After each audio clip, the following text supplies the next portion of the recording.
श्रीमद् भागवत गीता भगवान का गाया हुआ वह ज्ञान है जो आज भी लोगों को सही दिशा दिखाता है। जिस तरह आज हम कई बार तमाम कारणों के चलते अपने कर्तव्यों से विमुख हो जाते हैं और हार कर समस्याओं से पलायन करने लगते हैं, उसी प्रकार महाभारत के युद्ध के समय निराश असमंजस की स्थिति में दिखाई देते हैं। तब भगवान श्री कृष्ण ने उन्हें जो दिव्य ज्ञान दिया वह गीता के रूप में हमारे सामने है। कलयुग की आपाधापी भरी जिंदगी में आखिर क्यों जरूरी है गीता का पाठ? इसे जानने के लिए आपको गीता का सिर्फ पठन नहीं बल्कि मनन करना होगा। दरअसल जब कभी कोई व्यक्ति कर्तव्य पथ पर चलते हुए व्यक्तिगत, पारिवारिक, व्यावसायिक या ऐसे किसी विचार व्यूह में उलझता है तो उसे उसके माध्यम से सही रास्ता प्राप्त होता है। जीवन के उस मोड़ पर जब कोई व्यक्ति को वह रास्ता नहीं सोचता तब वह खुद को तमाम समस्याओं से घिरा पाता है तो कर्तव्य अकर्तव्य के असमंजस में फंस जाता है। उस मुश्किल समय में श्रीमद् भागवत गीता उसका हाथ थामती है और मार्गदर्शन करती है। एक बार माता पार्वती महादेव जी से पूछते हैं कि किस ज्ञान के बल पर संसार के सब लोग आपको शिव कहकर पुकारते हैं। पूछते हैं मृगछाला ओढ़े और अपने सभी अंगों में शमशान की विभूति लगाए, गले में सर्प और नर मुंडों की माला पहने हुए, इनमें से तो कोई पवित्र नहीं है, फिर आप किस ज्ञान से पवित्र माने जाते? तब महादेव ने उत्तर दिया, हे प्रिय सुनो, मैं गीता ज्ञान को अपने हृदय में धारण करने से पवित्र माना जाता हूँ। इस ज्ञान से मुझे बाहर के कर्म नहीं व्याप्त थे। तब पार्वती जी ने कहा, हे भगवान, जिस गीता ज्ञान की आप ऐसी स्तुति करते हैं उसके श्रवण से कोई कृतार्थ भी हुआ है? महादेव ने उत्तर देते हुए कहा, इस ज्ञान को सुनकर बहुत से जीव कृतार्थ हुए हैं और आगे भी होंगे। दोस्तों, आज के इस वीडियो में आप सभी को गीता का प्रथम अध्याय के बारे में हम विस्तृत जानकारी देंगे, तो इस वीडियो को पूरा जरूर देखिएगा। श्रीमद् भागवत गीता के सबसे पहले दो शब्द धर्म क्षेत्र है, कुरुक्षेत्र है। इस जगत में हम जीवन जीते हैं और जीवन हमारा कुरुक्षेत्र भी है और धर्म क्षेत्र भी। ये हमारी कर्म भूमि है जहाँ हम अपने कर्तव्यों का निर्वहन करते हैं। अर्जुन, जो कि गीता के शुरुआत में अपने जीवन के सबसे महत्वपूर्ण युद्ध को लड़ने जा रहे थे, किंतु वह अत्यधिक हताश, निराश, भ्रम मोह में था। हम भी अपने जीवन में इसी तरह से हताशा और निराशा का सामना करते हैं और इन परिस्थितियों में भगवान श्री कृष्ण जो समाधान देते हुए कहते हैं, हृदय की क्षुद्र दुर्बलता, सारे भ्रमों को पीछे छोड़ सब कुछ भुलाकर खड़े हो जाओ मेरे साथ। यहाँ श्री कृष्ण जी अर्जुन को केवल शाब्दिक ज्ञान ही नहीं अपितु प्रायोगिक ज्ञान भी प्रदान करते हैं जिससे उसे विजयश्री प्राप्त होती है। तो यही शुरुआती दो शब्द हमें जीवन के लिए गूढ़ प्रेरणा और दिशा प्रदान कर रहे हैं। क्या आप जानते हैं गीता का अर्थ क्या होता है? गीता शब्द का अर्थ है गीत और भागवत शब्द का अर्थ है भगवान। अक्सर भागवत गीता को भगवान का गीत कहा जाता है। यह भगवान का गीत है, इसलिए गीता का नाम गीता ही पड़ा। गीता में लिखा है, क्रोध से भ्रम पैदा होता है, भ्रम से बुद्धि व्यग्र होती है, जब बुद्धि व्यग्र होती है तब तर्क नष्ट हो जाता है और जब तर्क मरता है तो मनुष्य का विवेक नष्ट हो जाता है और उसका पतन शुरू हो जाता है। इस आधार पर कई ज्ञान और बुद्धि को खोलने वाली बातें लिखी हैं। जब हम शत्रु और समस्या को देखते हैं तो हमें बहुत ही बड़ी और विकराल दिखाई देती है और मन में ये डर भी रहता है कि अगर हम इसमें घुस गए तो क्या होगा? क्या हम इस समस्या से बाहर आ पाएंगे? क्या हम जीत पाएंगे? कुछ इसी प्रकार की सोच से दुर्योधन भी गुजर रहा था।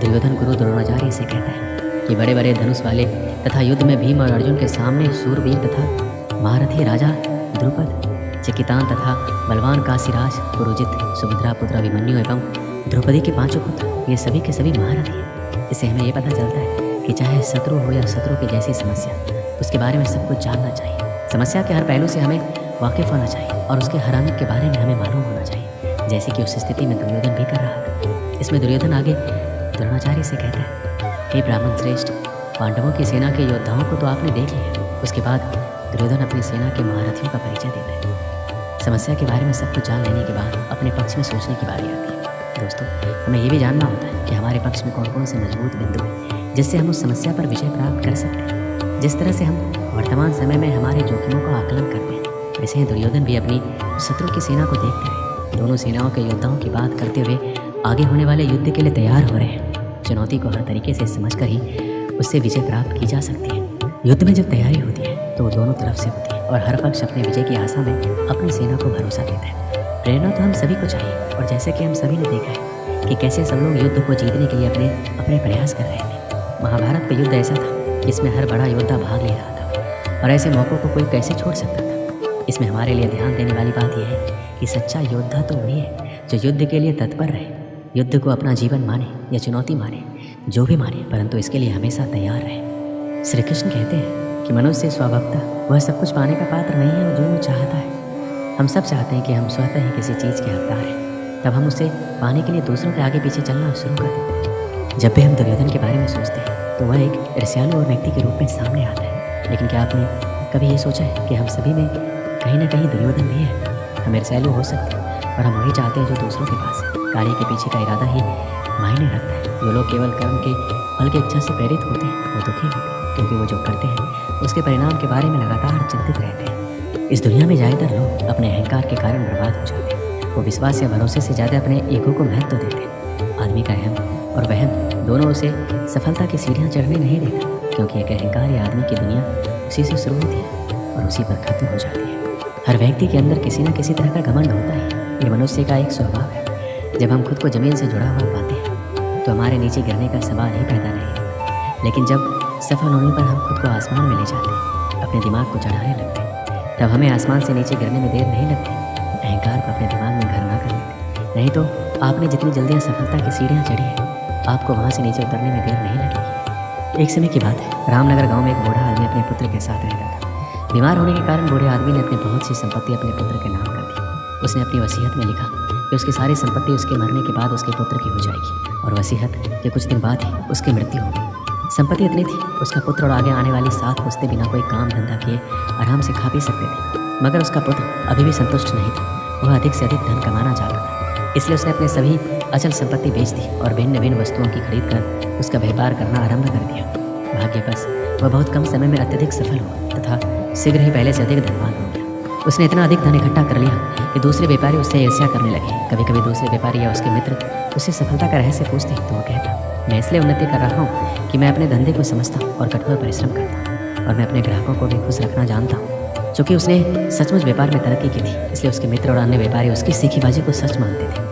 अपनी इस कामयाबी के कारण उसमें बड़ा ही अहंकार आ गया था, मगर उसे फिर भी अपने धन से संतुष्टि नहीं थी। वो अभी भी बहुत सा धन कमाना चाहता था। उसने व्यापार में अपने हाथ पैर फैलाने आरंभ कर दिया। आरंभ में तो उसे व्यापार में लाभ हुआ, मगर उसका अहंकार इतना बढ़ गया था कि भाग्य की देवी उससे अप्रसन्न हो गई। उसे व्यापार में घाटा होने लगा। पहली घटना तब हुई जबकि माल से भरा हुआ उसका समुद्री जहाज डाकुओं ने लूट लिया। दूसरी घटना में माल से लदा जहाज अरब सागर में डूब गया। उसके भाग्य में कुछ न कुछ अपशगुन उत्पन्न हो गया था। तीसरी घटना ने उसे बिल्कुल ही उखाड़ फेंका। वह दर दर का भिखारी बन गया। उसका सारा व्यापार चौपट हो गया। उसकी यह दुर्दशा देखकर उसके मित्रों ने पूछा, भाई तुम्हारी ये दुर्दशा आखिर कैसे हुई? इस पर उसने अपने भाग्य को कोसा और कहा, क्या बताऊँ, किस्मत ने साथ नहीं दी। भाग्य की देवी ये बात सुनकर अप्रसन्न हो गई। वह साक्षात उसके सामने प्रकट होकर बोली, तुम सचमुच बहुत अकृतज्ञ हो। जब तक तुम सफलता की सीढ़ियाँ चढ़ते रहे तब तक तुम उसका सारा श्रेय खुद लेते रहे, मगर जैसे ही हालात खराब हुए तुमने भाग्य को धिक्कारना आरंभ कर दिया। याद रखो, मनुष्य की अहंकार ही उसे ले डूबता है। इस कहानी से हमें क्या सीख मिलती है? अहंकार से व्यक्ति का सर्वनाश हो जाता है और हमें कभी अहंकार नहीं करना चाहिए। दोस्तों, इस वीडियो में बस इतना ही। मिलते हैं अगले वीडियो में। अपना ख्याल रखिएगा। जय श्री कृष्ण।